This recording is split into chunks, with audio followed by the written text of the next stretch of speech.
Pour prendre soin de ton corps pour autre chose que son apparence, joins-toi au mouvement Imparfait, libre et en santé.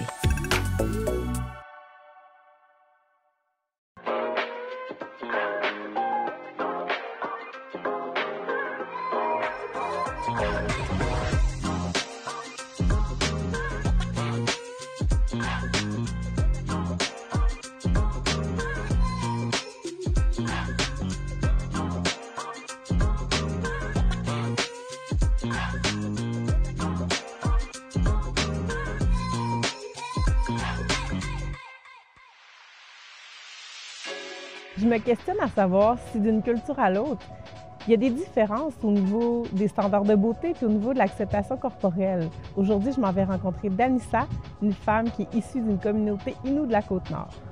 Kwe, bienvenue à cet épisode!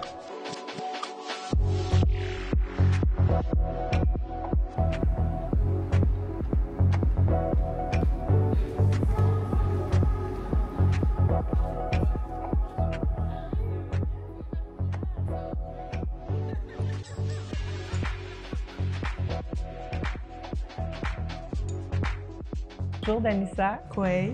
Donc, tu vas nous partager ton histoire personnelle à travers la thématique de l'épisode qui est l'influence de l'image corporelle dans la culture Innu. Toi, tu as fait un gros processus de transformation, de développement personnel en lien avec beaucoup de choses, mais notamment avec l'amour de soi.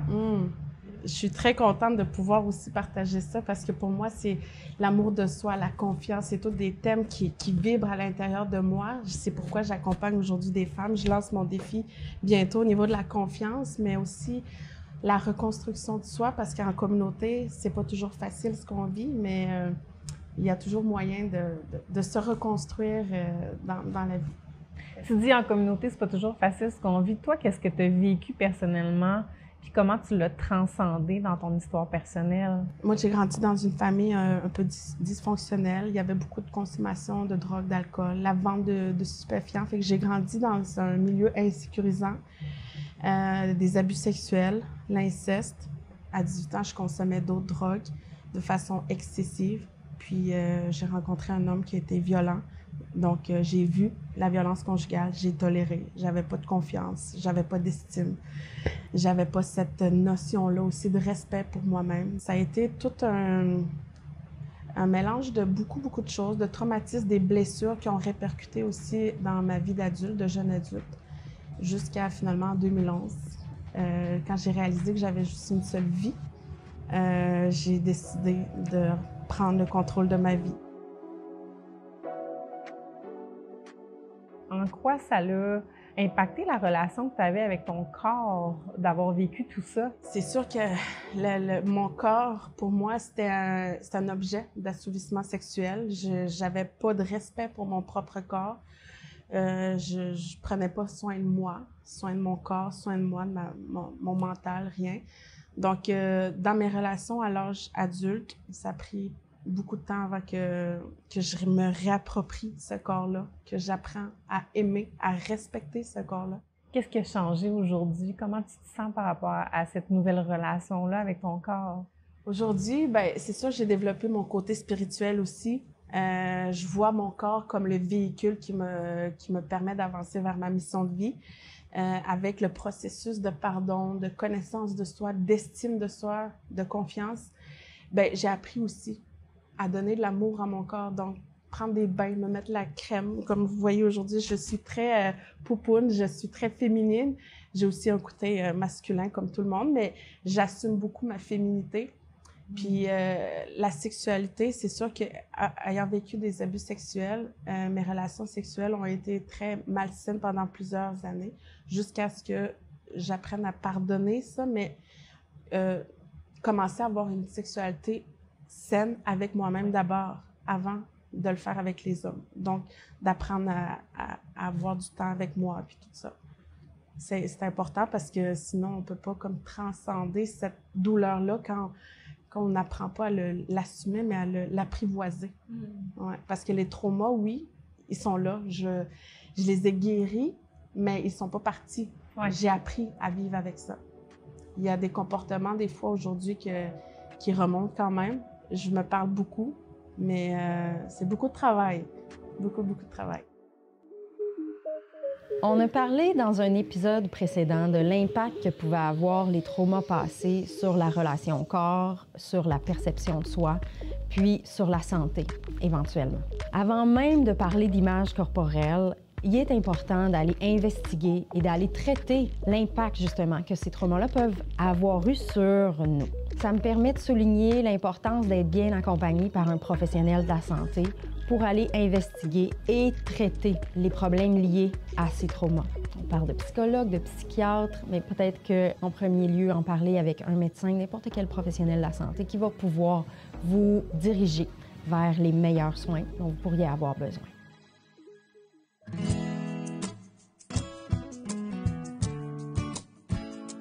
Je pense que la notion de la beauté, c'est quand même relatif à tout le monde, mais dans un milieu où il n'y a pas nécessairement toujours la confiance et l'estime, l'importance de se donner l'amour n'est pas toujours très présente, bien, le corps a comme l'apparence, je veux dire, est comme un peu mis de côté. C'est comme pas, c'est pas notre combat, par exemple, d'avoir la beauté selon ce que la société dit, parce qu'on a d'autres combats beaucoup plus importants que l'apparence. Tu sais, même le maquillage, il y a beaucoup de femmes qui se maquillent pas. C'est pas comme on doit se maquiller, on doit s'aplatir les cheveux pour être belle.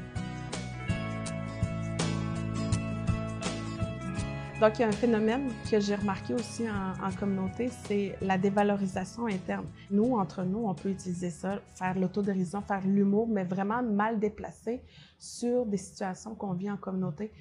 Mais, mine de rien, ça a quand même des impacts, surtout sur nos enfants. Moi, ma fille, elle avait 11 ans. On a vu comme un enfant se promener dans la communauté l'autre fois en vélo, puis elle était comme pas trop bien habillée pour le temps qu'il faisait. Puis elle dit « Ah, c'est un enfant de la raise. » Parce qu'elle a entendu ça. Moi, je n'utilise pas ce langage-là dans mon foyer. Mais j'ai réfléchi, ça fait référence à quoi? Qu'est-ce qu'elle pense que ça veut dire un enfant de la raise? La réserve. Oui, réserve. Donc, il y a comme ça que moi, j'essaie de contrer un petit peu, en tout cas d'abord dans mon foyer, mais aussi sur mes réseaux sociaux, c'est d'essayer de valoriser les belles choses. Parce qu'entre nous, il y a beaucoup de jugements. Étant donné qu'il y a beaucoup la proximité, tout le monde connaît tout le monde. C'est un peu comme dans les petits villages, là. Tout le monde connaît la vie de tout le monde. Il y a le jugement. Puis si on sort du lot, on se fait critiquer.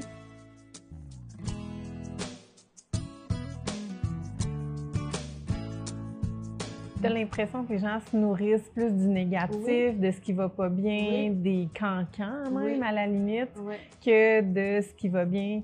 C'est comme le réflexe est plus vers ce qui va pas bien. Oui, puis tout ça, ce que j'explique, ça a des impacts sur la confiance, sur l'estime, sur le fait que si on ressort un peu du lot, ben là, t'es pas comme nous, t'es différente. Fait que moi, j'ai connu ça. Ça m'a pris beaucoup de temps avant d'oser être la personne que je suis vraiment, d'oser briller. Aujourd'hui, je sais que je suis les gens me considèrent un peu comme inspirante, parce que je pense que je suis très authentique, mais ça a pris beaucoup de temps avant de faire sortir cette authenticité-là, cette vraie Danissa. Ça a pris beaucoup de temps, justement, parce que je donnais trop d'importance au regard des autres, aux critiques. Qu'est-ce qui a été l'élément déclencheur, justement, qui a renversé la vapeur, là? Alors, je me souviens très bien de cette journée-là. J'ai rencontré quelqu'un.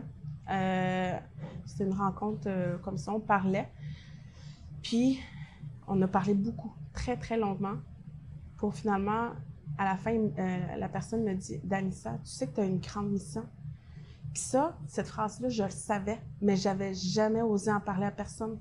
Je savais qu'à l'intérieur de moi, il y avait quelque chose qui bouillonnait, qui demandait juste à sortir. Puis ça m'a comme libérée. J'en ai la chair de poule, je t'en parle. J'ai des frissons avec toi là en ce moment, c'est incroyable. Ça a brisé mes chaînes, malgré tous les traumatismes et les blessures qu'elles peuvent avoir vécues. Donc, je pense que c'est possible de s'accomplir dans la vie, même si tu as vécu des abus sexuels, si tu as été en prison, par exemple, dans mon cas. Tout est possible. Sky is the limit. Puis la seule chose, c'est qu'il faut être en action tout le temps. Il faut travailler mais se dépasser. On nomme dans l'entrevue la dévalorisation ou l'autodérision. C'est souvent utilisé chez les gens comme un outil d'acceptation sociale, surtout chez les gens qui se perçoivent comme différents. C'est comme si de nommer ce qui va pas bien d'emblée ou ce qu'on perçoit de négatif, bien, ça met la table, puis on est capable de passer à autre chose. Ça peut effectivement avoir un effet à double tranchant, c'est-à-dire d'avoir un impact négatif sur l'estime personnelle. Ce qu'on recommande à ces gens-là, c'est de changer de lunettes, changer le filtre par lequel ils voient le monde, mais surtout se voient eux. Ça peut être difficile, surtout si on a des années de pratique, à ne voir que ce qui cloche, à ne voir que le négatif chez nous ou autour de nous. Mais quand on réussit vraiment à le faire, ce qu'on remarque, c'est que ça a un effet vraiment positif sur la personne et que ça peut avoir un effet rebond aussi chez les gens autour de la personne. Dans mon cas, c'est sûr que j'ai des formes, j'ai un surplus de poids, puis quand même, l'embonpoint, c'est quand même une réalité dans nos communautés. Puis je pense que les gens acceptent aussi, c'est pas comme on doit être mince pour être belle. Je veux dire, il y a des personnes plus enveloppées, d'autres moins, plus menues. Je veux dire, c'est accepté, c'est correct. Je pense que tu sois grosse ou pas, l'important, c'est de s'assumer, de s'aimer, mais de se mettre en valeur aussi. De façon à être bien avec soi-même, de façon à se trouver belle, puis de nous s'apprécier en tant que personne. Mais je trouve ça intéressant ce que tu dis parce que dans la culture Innu, c'est ça, il y a peut-être moins de préjugés, moins de pression, en fait, à ressembler aux standards de beauté de la société. Mais moi, c'est pas ça que j'ai vécu en tant que femme. Puis, je trouve ça beau de t'entendre parler de ça, de voir que l'acceptation corporelle est beaucoup plus facile dans les communautés. Je dirais, c'est pas comme plus facile, c'est comme pas une préoccupation d'essayer de vivre, d'avoir une bonne qualité de vie. C'est déjà ça, un des grands enjeux. Donc, être belle puis être mince, c'est comme, on peut-tu, on va attendre un petit peu avant de... Ouais, je pense que c'est un peu comme ça que moi, je le vois, que je l'explique. Là. Si tu as vécu, par exemple, soit des abus ou des choses, des traumatismes, des phrases blessantes même, je pense que c'est d'aller transcender ça parce qu'on ne peut pas vivre éternellement dans le passé. Je veux dire, on doit vivre dans le présent, s'accepter, vivre pleinement, mais surtout vivre selon sa véritable personne. Si tu as envie, si toi, moi je connais une femme, elle est très sportive, puis elle est tellement belle dans son look, mais c'est son look. Une fois, elle m'a dit, moi, je trouve ça beau ce que tu portes, mais c'est pas mon style. Mais elle porte bien, tu sais, son look sport, puis tout ça. Fait que c'est d'être qui on est, vraiment, dans le fond. Que tu sois sportive, que tu sois coquette ou que tu sois juste simple, parce qu'il y en a des femmes qui aiment juste... Fait que, tu sais, c'est d'accepter qui tu es pour projeter qui tu es vraiment, dans le fond. Oser incarner la vraie personne que tu es. Voilà, c'est ça.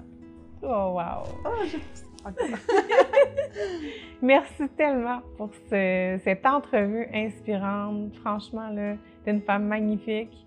Je pense que ton message va résonner pour beaucoup de gens. Au final, que tu sois autochtone, africaine, noire, japonaise, on est des femmes. Une femme reste une femme, puis on doit accepter sa féminité, sa personne. Peu importe notre origine, peu importe notre culture, l'impact de l'image corporelle semble être présente plus ou moins d'une société à l'autre. Mais j'ai l'impression que ce qui est universel, par contre, c'est l'amour de soi. La chose qu'on peut aller chercher à l'intérieur de soi, la personne qu'on n'a peut-être pas encore découvert. Et comme le dit si bien Anissa, pour pouvoir renaître de nos plumes. À bientôt!